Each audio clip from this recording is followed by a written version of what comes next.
Go inside the Crimson Tide with your hosts Rodney Orr and Gary Harris, keeping you informed on everything Alabama. And now, Tider Insider TV. Good evening, everyone, and welcome in to the Iron Bowl edition of Tider Insider Television. Across the studio from Rodney Orr, I'm Gary Harris as we continue to work at a safe social distance in our studio. And believe it or not, Iron Bowl week is here. It certainly doesn't seem like it, not with the fact that the season started late due to the pandemic. The weather has been so warm up until this week. There are several games still to be played following the Iron Bowl, which is traditionally the last regular season game of the season, but it's here. And we're going to get into it in just a moment. But before we talk about the in-state rivalry, let's recap Alabama's last game, 63-3 over Kentucky at Bryant-Denny Stadium. Alabama's dominance included Devontae Smith setting the SEC all-time record for receiving touchdowns. Smith had 2 TD catches against the Wildcats. That gives him 33 in his SEC career. That's the most of anybody. Nobody else is even tied with him anymore. The second touchdown was the first of quarterback Bryce Young's career, by the way. It was a beautiful pass. The defense is also dominant in this one. Alabama holds Kentucky to just 3 points. The second straight game the Tide has held its opponent out of the end zone. We've been improving every game this year. We've been getting constantly better and better, and we keep going up. And then we're going to keep going up from here, man. We got to keep going up, man. We fighting. You know, we all locked in practice, and, you know, we just got to keep that same focus. All right, Rodney, 63-3, you see that, and you say blowout. And it was. But let's be clear that early in the game, Kentucky was moving the football. They had a good plan. With their running quarterback and mixing in some throws. They had some opportunities to get points. Now, they didn't take advantage of those opportunities, only got the 1 field goal, and then once Alabama got out, let's say 21-3, it was over. But it's not like it was a perfect game by any means. Well, you know, again, we didn't think it would be. You know, we talked last week about the layoff, 3 weeks off. I mean, it's really unprecedented in the regular season to have 3 weeks off, 21 days since their previous game against Mississippi State. So I expected there to be some rust, Gary, and I think you did too. And we saw it early, but Alabama adjusted really well. I think the defense gave up 120 yards. I think it was in the first quarter, only 58 the rest of the game. So great adjustments made there. I thought the energy really picked up, especially after that bad snap on the field goal attempt that Kentucky had. I thought really that kind of changed the energy level for the Alabama players. But overall, listen, I mean, once Alabama got going, you know, they played extremely well on both sides of the ball, obviously. Well, I do think it's noteworthy that Alabama, of course, they're the #1 team in the polls. They're the #1 team in the just-released college football rankings for the first week. They're #1 in the SEC in scoring offense. And believe it or not, even after that slow start where they were giving up points, particularly Ole Miss, Alabama, Rodney, is #1 in the SEC in scoring defense as well. That's phenomenal. But they've only given up 20 points over their last 14 quarters. Yeah, since halftime of the Georgia game, they've only given up 20 points. And again, I understand the competition offensively probably hasn't been the greatest when you talk about Tennessee, Mississippi State, Kentucky. You know, those are certainly good teams, but, you know, their offenses have not been extremely productive. They've struggled at the quarterback spots, but all 3 of those teams. But still, I think when you look at Alabama defensively, you look at how they've tackled much better. I think they've played with a lot more energy, Gary. I think they've played with a lot more confidence. So, you know, that's something as you start looking forward to the home stretch as they're starting to progress defensively. This could make the difference in whether Alabama's really good or great. We see Jace McClellan right there. We see Roydell Williams. No, that's McClellan, but we'll see Roydell Williams as well. One thing Alabama continues to work on is to build depth because you never know when somebody's going to be out in this season. Yep. Trey Sanders is out, so that's an opportunity for these 2 young running backs to step up and get some carries. And, you know, we know how highly recruited they were. I thought both of them looked phenomenal in the game. They did, Gary, and we talked about, again, last week on the show, we talked about the importance of trying to get some opportunities for Bryce Young. He had his first touchdown pass. Roydell Williams, Jace McClellan, Both those backs look fantastic. Some other players we talked about. We've been talking about Jaleel Billingsley, the H-back tight end, for a long time. He got implemented into the offense now as a receiver. Looked really, really good. He could become a very valuable weapon down the stretch. So I think it was an opportunity to play a ton of players, and a lot of those guys look good. And how about some of those freshman offensive linemen toward the end of the game, Gary? I thought several of them stood out. Indeed. Mac Jones, not his best statistical game, just 230 yards, a couple of touchdowns. But again, he leads his team even when he doesn't have his best stuff. Alabama wins 63-3. Well, now it's time for Coach Talk. It's the Iron Bowl. Last season, the game with Auburn turned into a classic. As we know, the Tigers scored on a 100-yard pick six in the game. Alabama had a kickoff return from Jalen Waddle. It went back and forth. Some mistakes really cost Alabama. They fell 48-45 in the end. And there are some key losses Nick Saban believes to be learned from that loss last season at Jordan-Hare. Gave him a couple pick sixes for touchdowns. You know, there's a lot of things to be learned in every game that you play, and there's a lot of lessons to be learned in that game for us. And you know, we're going to have to execute a whole lot better to have success, you know, in this game. Well, Auburn's defense still has a knack for flipping the field. This past weekend, Tennessee appears to be set to take the second half lead until Smoke Monday intercepts Jared Garantano, and he is gone. 100-yard return for the pick six. Auburn won the game 30-17. That was the turnaround point, Rodney. And I tell you what, remember they had one against Kentucky earlier this year that was actually called back with a block in the back. It seems like every time you turn around, Auburn is making a play in its end zone. They give up yards, but yeah. I will say this, and we've been noticing this since Kevin Steele got there. They are absolutely stingy in the red zone. They make a lot of plays on defense. They really do, Gary. I mean, when you talk about giving up points, I mean, they make plays down there. I heard Cole Kubelik refer to it as from the red zone, in the red zone down there, as the Indian burial ground for Auburn's defense. And, you know, it's just uncanny, the plays that they make down there. And that was the Smoke Monday interception return. Of course, you mentioned he had one last year against Alabama, but that was the big play in the Tennessee game. No doubt. Auburn wins at 30-17 to get to 5-2 on the season. Now, injuries are a factor. We know Alabama is without Jalen Waddle. They're without Trey Sanders. Auburn's terrific freshman running back, Tank Bigsby, is questionable. He suffered a lower body injury against Tennessee, Rodney. If he can't go, that's a big loss for Auburn's offense. Yeah, huge loss, Gary, because, listen, I mean, this is an outstanding true freshman back. He's a big, strong kid. He's got the ability to break long runs.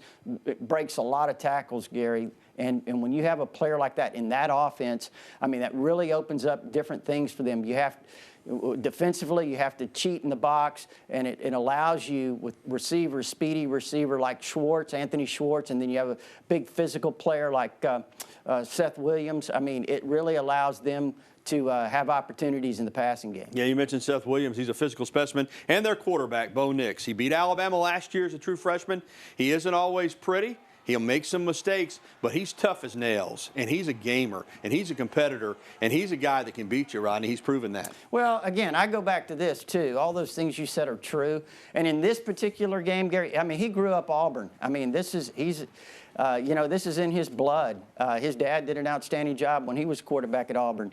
So he understands this game. He's not intimidated by it. He will not be intimidated in Tuscaloosa. And you mentioned it. It's not always perfect for him. I mean, he does some things kind of strange at times. Some of his, you know, he'll throw off his back foot quite a bit, but he's been fairly productive. He's a tough guy. Still to come on Tider Insider Television, the Tide's Kyra Lewis Jr. realizes his NBA draft night dream, and we'll have it for you from the former Bama player's perspective. And speaking of Bama basketball, Tide's ready to tip off. Can Nate Oates' team deliver on the offseason optimism? We'll take a closer look next. And coming up, we'll be getting to your phone calls, emails, and tweets. As always, the phone number 205-348-WVUA. That's 348-9882. There's the email address. You could also tweet at us. Use the hashtag TITV. We'll be right back with the only show that takes you inside the Crimson Tide. This is the Iron Bowl edition of Tider Insider TV.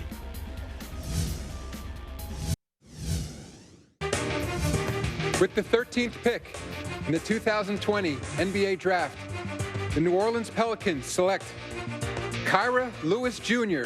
from the University of Alabama. I heard Commissioner Silver say my name. It just it flashed from my eyes, and I was so happy. Never been happy like that in my life.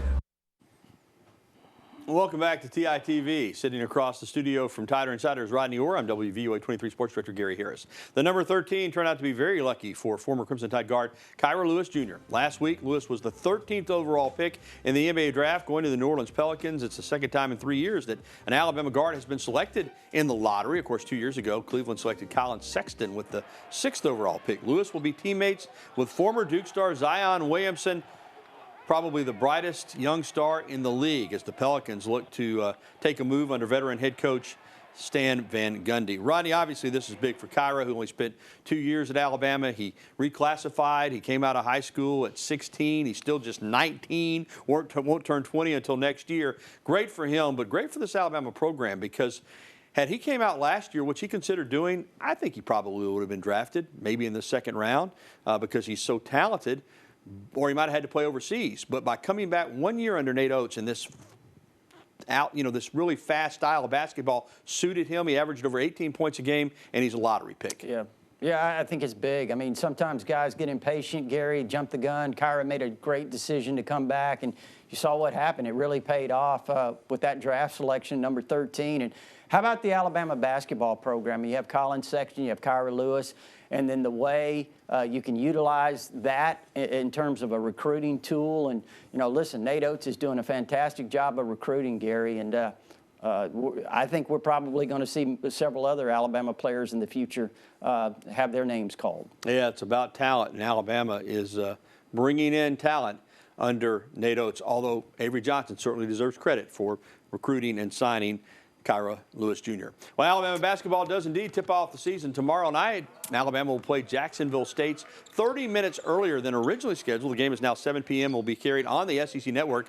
The Alabama players are anxious to get started and show their talent and what they're capable of as a team. Fast-paced running and gunning team. We got depth in shooting.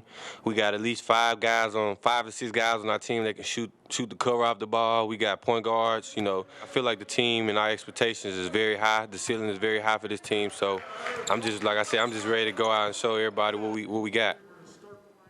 We're looking forward to it. Alabama women's basketball also tips off the season on Wednesday. Christy Curry's squad hosts Samford at noon inside Coleman Coliseum. Bama was picked 9th by the media in the SEC preseason poll. For Jasmine Walker as a preseason second-team All-SEC selection. Last year, she averaged 13 points, 6 points per game, and 7.6 rebounds a contest. Well, still to come on Tider Insider Television, the college football playoff rankings are out. We'll tell you where the playoff committee put the Crimson Tide. I think I already let the cat out of the bag, but there are other teams in that top 6 as well. And next, we'll be welcoming your phone calls, emails, and tweets. You see the information right there on your screen, 205-348-9882. Give us a call. We'd love to hear from you when we come back to TITV.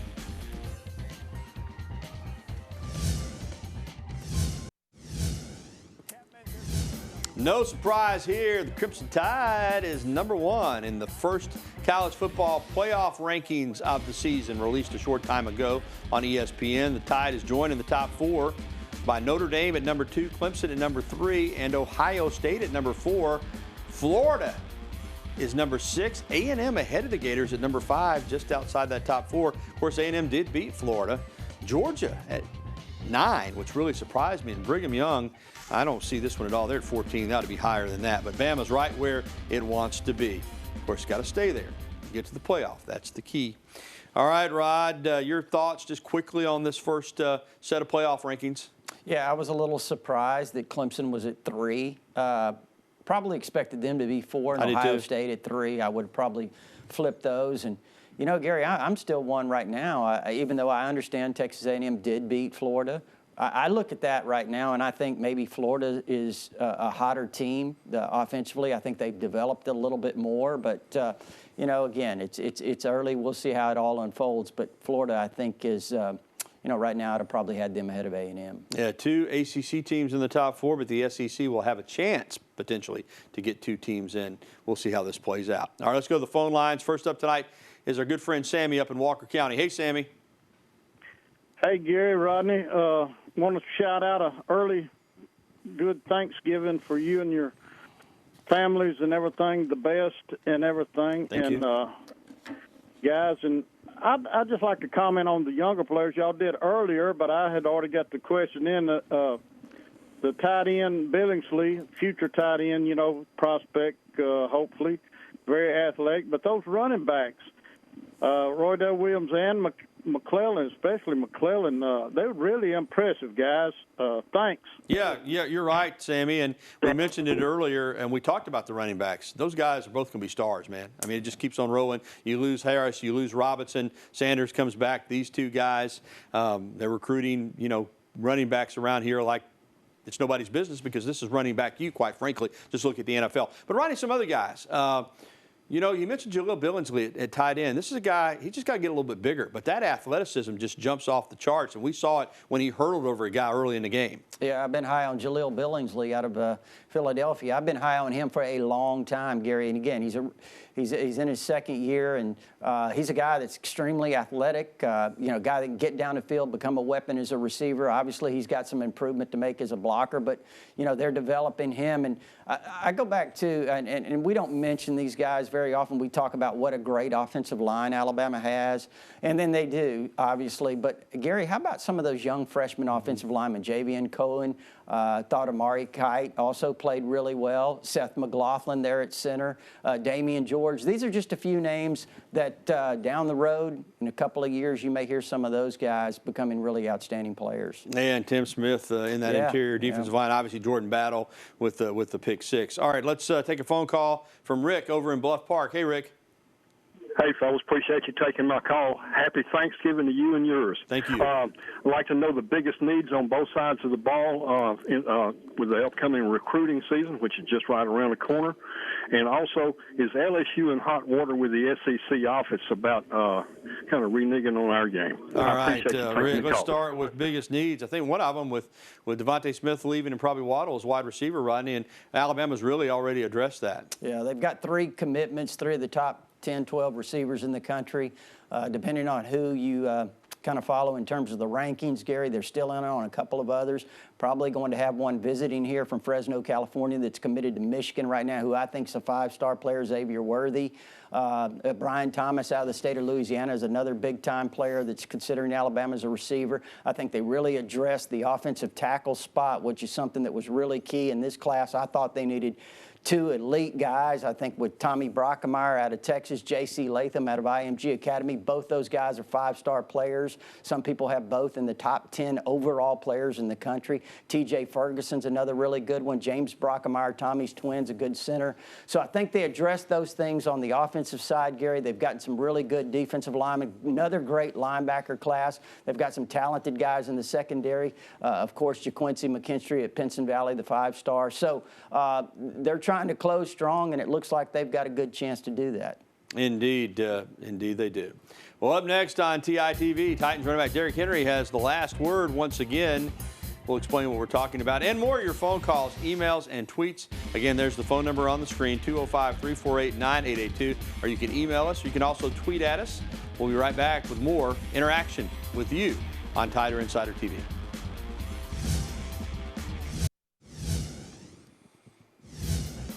Well, Derrick Henry is a closer.